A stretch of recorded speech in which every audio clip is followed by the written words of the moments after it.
आज इस वीडियो में हम लोग सर्किल चैप्टर का रिवीजन करेंगे।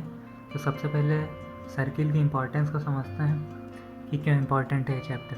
तो जो हम लोग 11th में कोऑर्डिनेट ज्योमेट्री स्टार्ट करते हैं तो फिर वहाँ से सबसे पहले उसमें बेसिक कोऑर्डिनेट ज्योमेट्री पढ़ते हैं, फिर स्ट्रेट लाइन, फिर पेयर ऑफ स्ट्रेट लाइन, फिर सर्किल। फिर सर्किल के बाद में सर्किल ऐसा चैप्टर है इसको छोड़ा नहीं जा सकता। अगर इसको छोड़ दिया तो फिर आगे जाके कोनिक सेक्शन जो चैप्टर आता है, पैराबोला, इलिप्स, हाइपरबोला, उसमें प्रॉब्लम होगी, क्योंकि सर्किल से बहुत सारे ऐसे रिजल्ट्स हैं जिनसे उन कोनिक सेक्शन वाले चैप्टर को रिलेट कर सकते हैं। और मेंस में तो एक ही चैप्टर से क्वेश्चन आ जाता है, लेकिन एडवांस में 2-3 चैप्टर के क्वेश्चन मिक्स करके बना देते हैं, तो इस वजह से इसको नहीं छोड़ा जा सकता। तो अब जल्दी से जल्दी रिवीजन स्टार्ट करते हैं इसका, जितनी जल्दी कर सकते हैं। सबसे पहले देखेंगे इक्वेशन ऑफ सर्किल। तो x minus a square plus y minus b square is equal to r square, where a and b is the centre of circle and r is radius of circle. अब इसकी ये ऊपर वाली एक equation है circle की, दूसरी equation circle की कहाँ से आई? ये जो पेयर ऑफ स्ट्रेट लाइन में सेकेंड डिग्री इक्वेशन पढ़ते हैं, a x square plus b y square plus 2hxy plus 2gx plus 2fy plus c is equal to 0, ये सेकेंड डिग्री इक्वेशन होती है पेयर ऑफ स्ट्रेट लाइन में। तो उसमें अगर ए और बी का कोफिशिएंट सेम कर दें और एच की वैल्यू 0 कर दें तो ये सर्किल की इक्वेशन आ जाती है, x square plus y square plus 2gx plus 2fy plus c is equal to 0। फिर इसमें जो है सेंटर इसमें क्या होगा इस इक्वेशन के हिसाब से, तो 2gx लिखा हुआ है, minus g comma minus f इसका सेंटर हो जाएगा, और जो उसकी रेडियस होगी वो root of g square plus f square minus सी।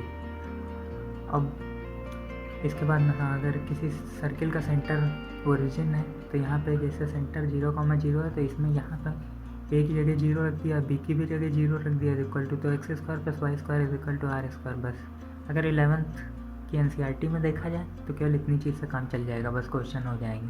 लेकिन अगर जेई पॉइंट ऑफ व्यू से इसको तैयार करना है तो इस वजह से आगे भी बढ़ना पड़ेगा। तो नीचे देखते हैं, अब देखते हैं डायमेट्रिक फॉर्म ऑफ सर्कल। तो इसमें डायमेट्रिक फॉर्म में जैसे x1, y1 और x2, y2 सर्किल के डायमीटर के कोऑर्डिनेट हैं, तो उसकी इक्वेशन डायरेक्टली याद कर सकते हैं, x minus x1 into x minus x2 plus y minus y1 into y minus y2 is equal to 0। फिर इसके बाद आगे बढ़ते हैं। फिर ये वाला रेडियस का इसका फार्मूला तो याद ही कर लिया था, root of g square plus f square minus c. अगर g square plus f square minus c greater than 0, root के अंदर कोई चीज़ ग्रेटर देन 0 होगी तो फिर सही है, सॉल्यूशन उसका आएगा, तो सर्किल टू एग्जिस्ट। अगर g square plus f square minus c 0 हो जाएगा, मतलब रेडियस 0 हो गई, तो पॉइंट सर्कल आएगा। और रूट के अंदर कोई भी चीज़ अगर निगेटिव लिखी हुई, तीसरे केस में लेसर देन 0, मतलब निगेटिव होगा, इमेजिनरी बन जाएगा वो चीज़। इमेजिनरी सर्कल मतलब सर्किल एग्जिस्ट ही नहीं करता, तभी उसको केवल इमेजिन किया जा रहा है। फिर उसके बाद में आता है पैरामेट्रिक इक्वेशन ऑफ सर्किल क्या होती है। पैरामेट्रिक इक्वेशन ऑफ सर्किल जानने से पहले पैरामेट्रिक कोऑर्डिनेट समझते हैं क्या होता है। पैरामेट्रिक कोऑर्डिनेट्स वो कोऑर्डिनेट होते हैं जो उस इक्वेशन को सेटिस्फाई करें। तो यहाँ पे x is equal to r cos theta, y is equal to r sine theta, ये दोनों पैरामेट्रिक कोऑर्डिनेट्स हैं। अब ये दोनों जो है सर्किल की इक्वेशन को सेटिस्फाई करेंगे। इसको यहाँ पर रखा तो r square cos square theta plus r square sine square theta, तो कॉस आर स्क्वायर कॉमन ले लिया, sine square theta plus cos square theta 1 बन गया, तो is equal to r square, satisfy कर रही इक्वेशन।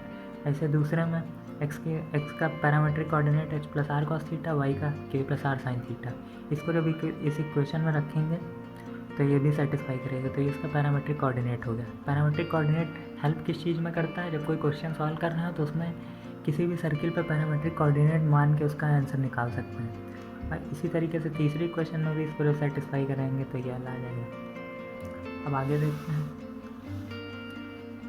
अब various types of circle, circle भी टाइप्स क्या होते हैं, जैसे circle is touching the x axis. अगर सर्किल एक्स एक्सिस को टच कर रहा है तो उसका जो सेंटर एच कॉमा के हो गया।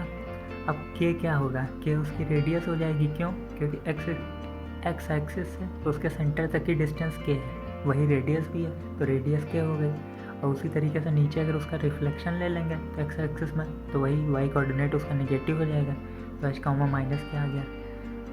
तो फिर अब circle is touching y axis में अगर टच कर रहा है सर्कल तो उसकी जो रेडियस होगी उसका वो एक्स कोऑर्डिनेट हो जाएगा उसकी रेडियस, तो एक्स कोऑर्डिनेट का वाई एक्सिस में रिफ्लेक्शन नेगेटिव हो जाएगा, तो माइनस आर कॉमा के आर कॉमा के।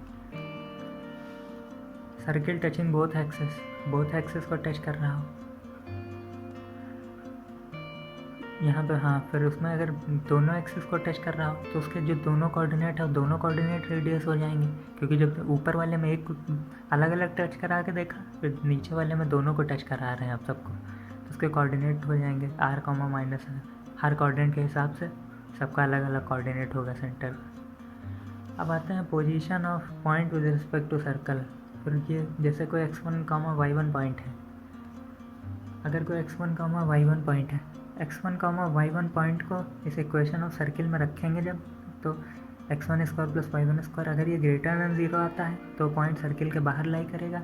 अगर इस इक्वेशन के अंदर उस पॉइंट को रखने पर लेसर देन 0 आता है तो उसके इनसाइड में रहेगा, और अगर 0 आता है तो सर्किल पे ही लाई करेगा वो पॉइंट।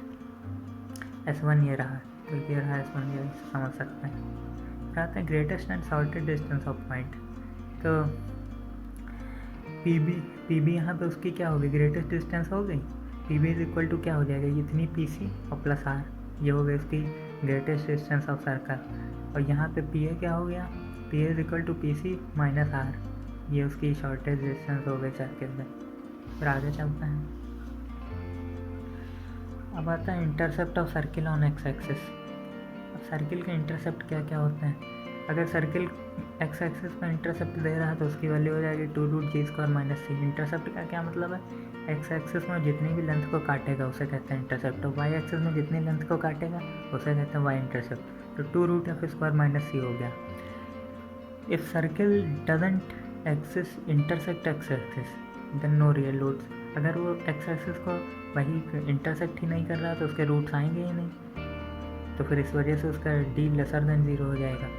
इमेजिनरी रूट्स की कंडीशन क्या होती थी, d लेसर देन 0, तो g² - c लेसर देन 0 आ जाएगा वहाँ पे।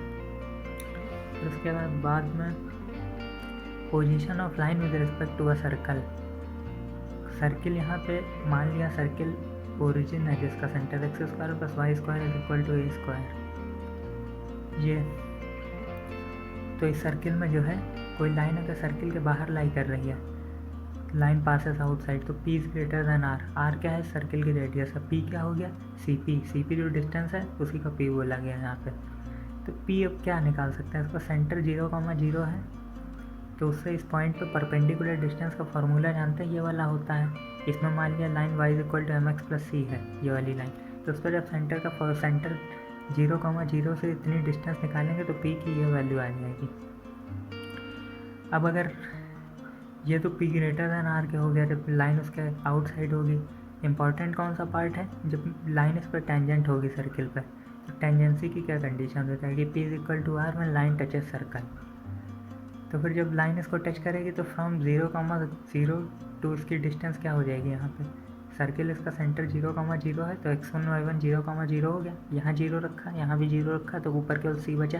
तो यहाँ पे देखो mod(c) / √a² + b²। तो ये डिस्टेंस आ गई कब, ये डिस्टेंस तब की लिखी है जब लाइन जो है सर्किल पर टेंजेंट होगी। फिर टेंजेंसी, फिर अब देखते हैं इक्वेशन ऑफ टेंजेंसी क्या होती है किसी भी सर्किल पे। किसी भी सर्किल पे नहीं, केवल इस वाले सर्किल पे जिसकी इक्वेशन x² + y² = a² है। तो इसकी इस सर्किल की रेडियस a होगी, तो P = a, ये P डिस्टेंस इसकी a हो गई, a = mod(c) / √a² + m²। तो ये c² = a², 1 + m²। यहाँ से ये इसको बोलते हैं equation condition of tangency for a line to be a circle, line at a circle. तो ये हो गई इक्वेशन ऑफ टेंजेंसी। अब उसी लाइन की इक्वेशन निकालेंगे, c की वैल्यू यहाँ से a √1 + m² आ गई। अब इसको c की वैल्यू इस लाइन में रखेंगे, y = mx + c थी लाइन की इक्वेशन, तो y = mx ± a √1 + m²। ये टेंजेंट की इक्वेशन आ जाएगी जिसका स्लोप m है और जो कि सर्किल पे टेंजेंट है, x² + y = a²। तो इस वीडियो में इतना ही। आगे दूसरा सर्किल का दूसरा पार्ट भी आएगा रिवीजन वाला, क्योंकि वरना वीडियो लंबी हो जाएगी फिर। इसी वजह से बाकी का जितना पार्ट बचा है वो दूसरी वीडियो में अपलोड किया जाएगा।